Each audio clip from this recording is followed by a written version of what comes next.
Scheme start பண்ணியிருக்கோம்னு சொல்லி ஒரு வாரத்துக்கு முன்னாடி வேலை ஆரம்பித்தாங்க. நாங்களும் இது சம்மந்தமாக லோக்கல் எம்எல்ஏக்கும் மரமலை நகராட்சி ஆணையருக்கும் கடிதம் வாயிலாகவும் சொல்லிட்டோம். அதுக்கப்புறம் தான் வேலையை வந்து ரொம்ப ஸ்டார்ட் பண்ணாங்க. இப்போ நாங்கள் வந்து நீதிமன்றத்தை நாடி ஒரு வாரத்துக்கு இன்டர்வியூ ஸ்டே வாங்கியிருக்கோம். இது பார்த்தீங்கன்னா பக்கத்திலே ஒரு குடிநீர் போர் இருக்குது, அங்கே ஒரு கிணறு இருக்குது. அந்த கிணறுக்கும் இந்த திடக்கழிவு கிணறுக்கும் மொத்தமே பார்த்தீங்கன்னா ஒரு 5 அடி மட்டும்தான். இந்த என்டையர் பொத்தேரியில் உள்ள கழிவு நீரை கொண்டுட்டு வந்து இங்கே ஒரு கலெக்ஷன் வெள்ளை வச்சு இங்கேருந்து பைப் லைன் மூலமாக மரமலை நகருக்கு கொண்டுட்டு போகிறதாக சொல்கிறாங்க.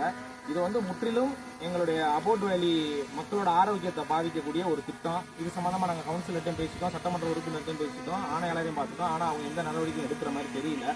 தொடர்ந்து வேலை நடைபெற்றுக்கிட்டே இருக்குது. அதனால தான் இப்போ இந்த அபோட் வேலி குடியிருப்பு வாசிகள் மற்றும் கல்லூரி மாணவர்கள் எல்லாம் சேர்ந்து இந்த கிணறை வந்து முற்றுகையிட்டிருக்கோம். இந்த போராட்டம் வந்து இதோட நிறுத்தலைன்ற பட்சத்தில் இன்னமும் வீரியமாக போராடுறதுக்கு நாங்கள் தயாராக இருக்கோம். இதை ஆணையாளர் மற்றும் சட்டமன்ற உறுப்பினர் எல்லாம் கருத்தில் கொண்டு இதை உடனடியாக மாற்று ஏற்பாடு செஞ்சு வேற ஒரு இடத்துக்கு மாற்றணும்னோ. ஆக்சுவலாக இது வந்து ஒரு OSR லேண்டு சார். இதில் வந்து பார்க் மட்டும்தான் கன்ஸ்ட்ரக்ட் பண்ணணும்னு ஒரு ரூலே இருக்குது. ஆனால் விதிகளை மீறி இவங்க வந்து இங்கே மொத்த என்டையர் அபோட் வேலி மக்களோட ஆரோக்கியத்தை பாதிக்கிற மாதிரி ஒரு விஷயத்தை செஞ்சுட்டு இருக்காங்க. இதை உடனடியாக தடுத்து நிறுத்தணும். தமிழக அரசையும் சரி மரமலை நகர் நகராட்சி ஆணையாளரையும் மற்றும் அனைவரையும் நாங்கள் வந்து அபோட் வேலி குடியிருப்பு வாசிகள் சார்பாக கேட்டுக்கொள்வோம்.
आप जाओगे